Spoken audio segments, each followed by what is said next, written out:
Hey y'all, it is Maurice with another video here. I am currently in Salvador Bahia, Salvador Brazil. Um, I am sitting on a beautiful beach with beautiful weather, looking at beautiful people,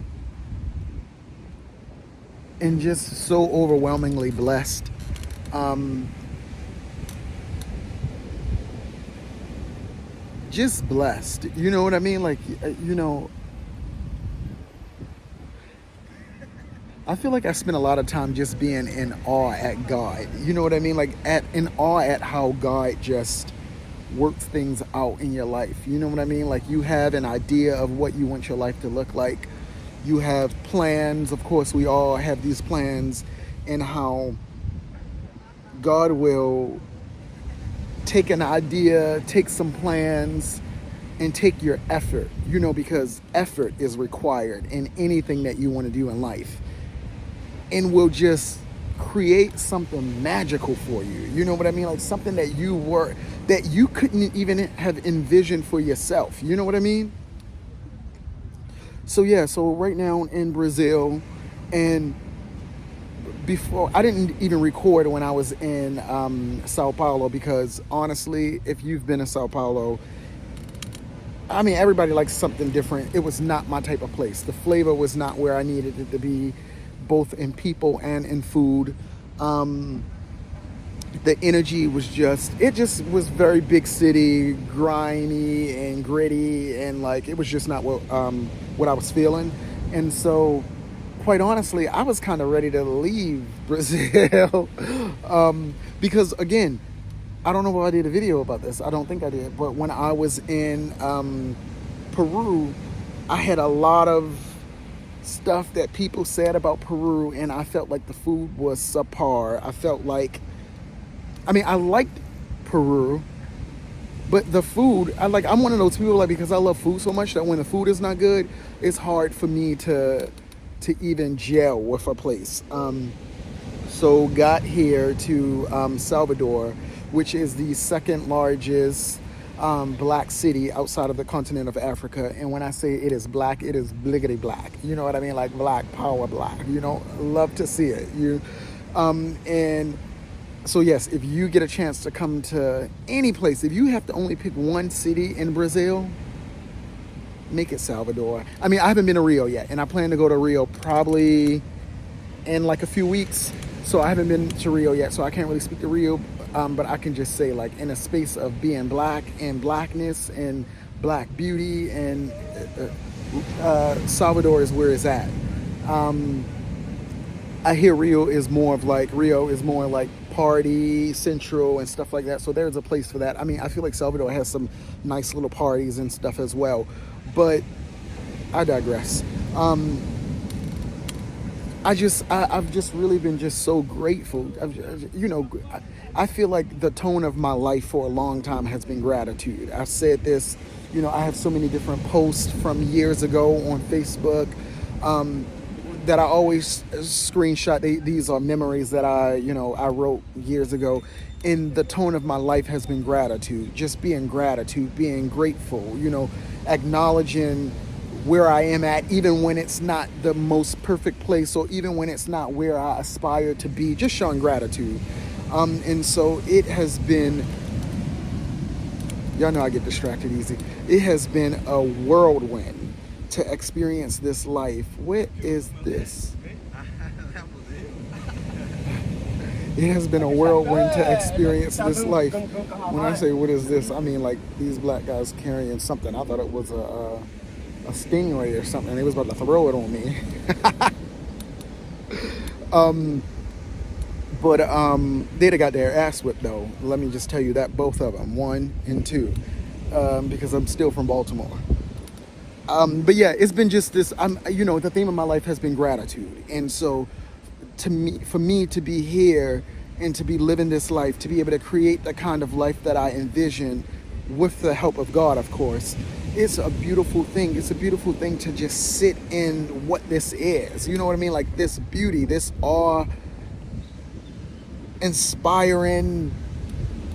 This is beautiful. You know what I mean? Like, and I'll show you the view, but this is beautiful, and this life is beautiful. Not just this view, but this life. This life where you get to be in control, where you get to make the decisions, where you get to say yes and you get to say no and you get to say maybe. You know, we had a conversation about being here in Brazil, and we were planning to go back to keto because I've said to y'all, keto, even I'm measuring it even against Salvador. The food in keto trumps Brazil so far. Brazil, I feel like, in my opinion, Maurice's opinion, Brazil is good with flavors. They use a lot of like palm oil. They use a lot of different flavors.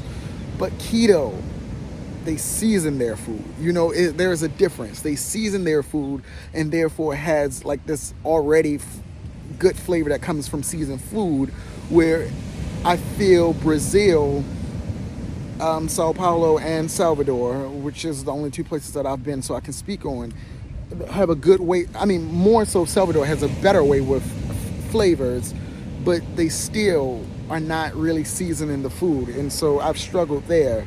But I hate when I lose my point when I say stuff like that, when I start talking like that.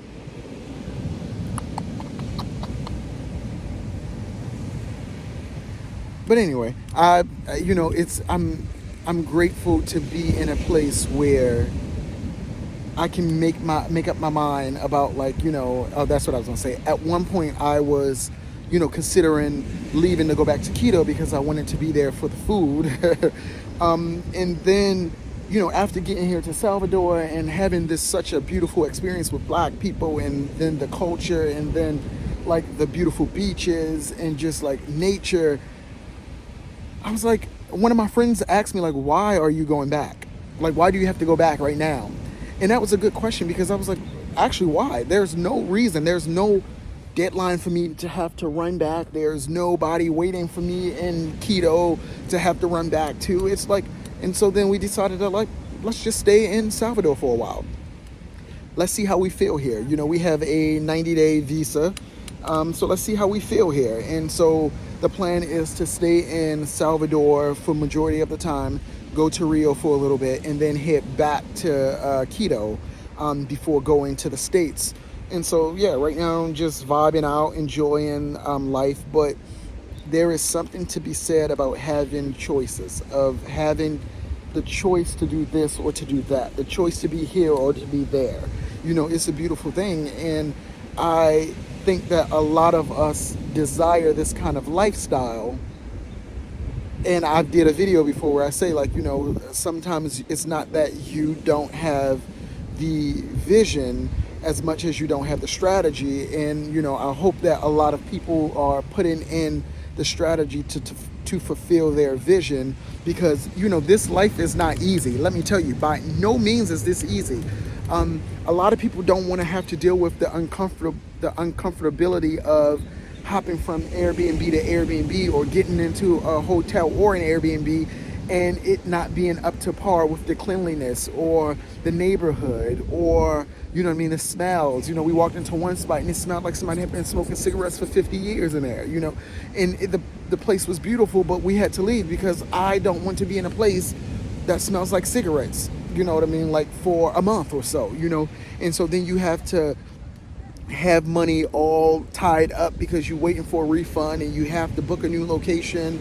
And also, till you get into a place, if you're somebody like me that cooks a lot and the dishes are worn and look nasty and you don't want to use them, and then you're tired of eating out because now you're gaining weight, and all of these things, you know what I mean? Like, I understand why people choose the path of least resistance. I get it, you know what I mean? Because it's the path of least resistance. You get into where you fit in. But, for me, it has been, I am more interested in living a life on my terms, and not one that was, built for me, not a cookie cutter one that was already created. And I've had this idea since I was in my teens about, like, not living a cookie cutter life, not living the kind of life that everybody say that you have to live.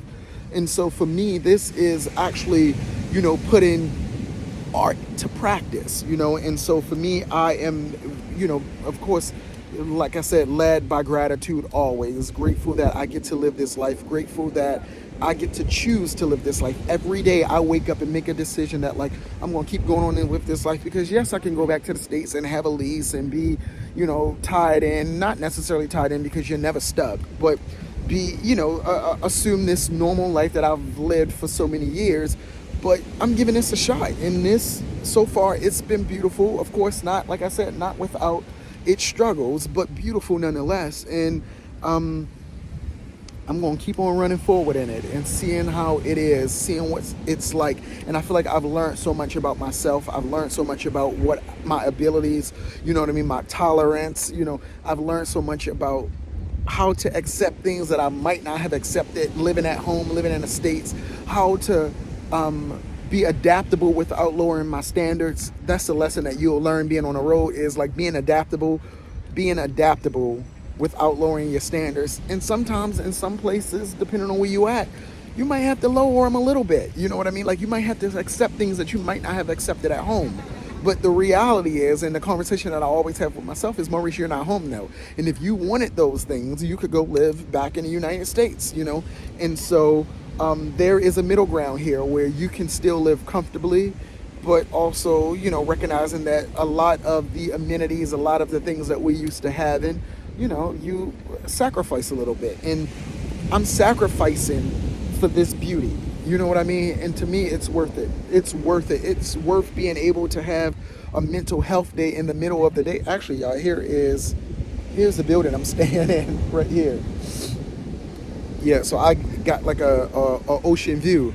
And even that is just like, wow. You know what I mean? It's like, it reminded me of, I said this the other day, it reminded me of Lynn Whitfield's house on the thin line between love and hate. I can't remember her name on a movie, but like how she lived like right on the water. Her beautiful house. But I remember being young thinking like, I aspire to live like that. You know what I mean? Like having this idea that like, this is possible. I don't know how, I don't know when, I don't know how to get to it, but it's possible. And and while I don't own this place and I'm not directly on the water, it's one step closer. You know what I mean? Like, it's one step closer to being in my own place that's directly on the water, because it's something about the ocean that just centers me, it does something for me. And so I'm inspired to keep on going. I'm inspired to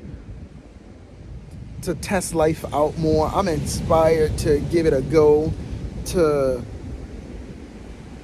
just keep on keeping on. You know what I mean? Like I said, it's not easy. It can be very stressful. There have been days when I have just been like, I'm about to go home because this is chaotic. And I don't do well in chaos.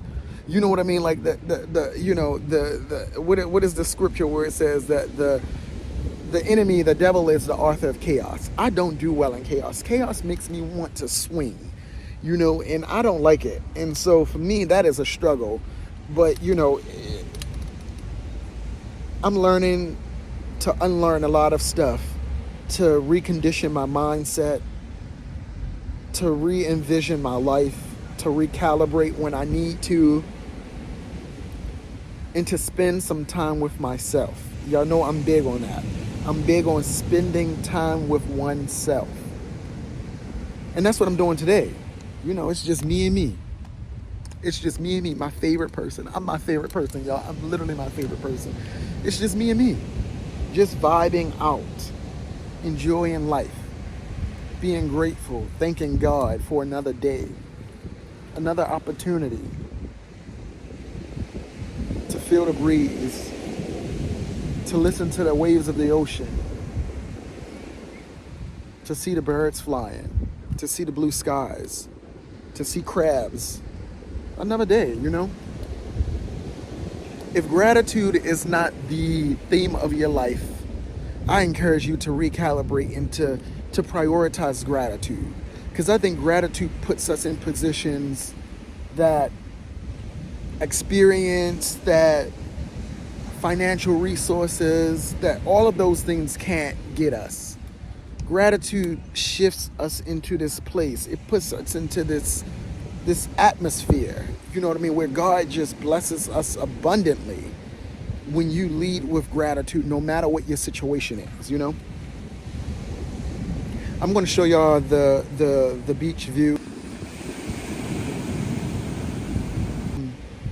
But yeah, I just wanted to pop in. I hadn't done a video in 2 weeks, and I'm alive. I'm just experiencing life. And sometimes when you experience in life, you don't have time to document it. But I hope that you are being kind to yourself. I hope that somebody is telling you that you are worthy. I hope that if nobody is telling you that you're worthy, that you know that you're worthy. I hope that if you want to change your life, you are doing all of the things, you are putting yourself in a position to change it. And remember that life doesn't just change by thoughts, it changes by action.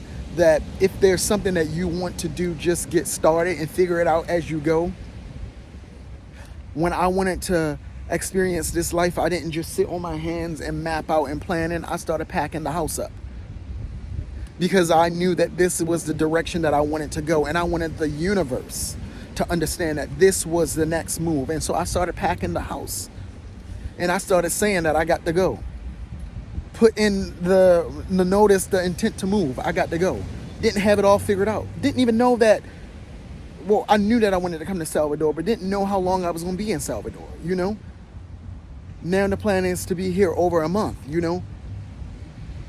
I hope you are taking actionable steps to change your life if it is what you want to do. Because nobody is going to do it for you. Thoughts alone, journaling alone is not going to get you where you need to be. You need to start motion forward. Even when you don't know what's next, start doing the next best thing. And if that's moving, then start packing that house. Stop buying new stuff for a place that you are telling the universe you don't want to be in. Uh-oh.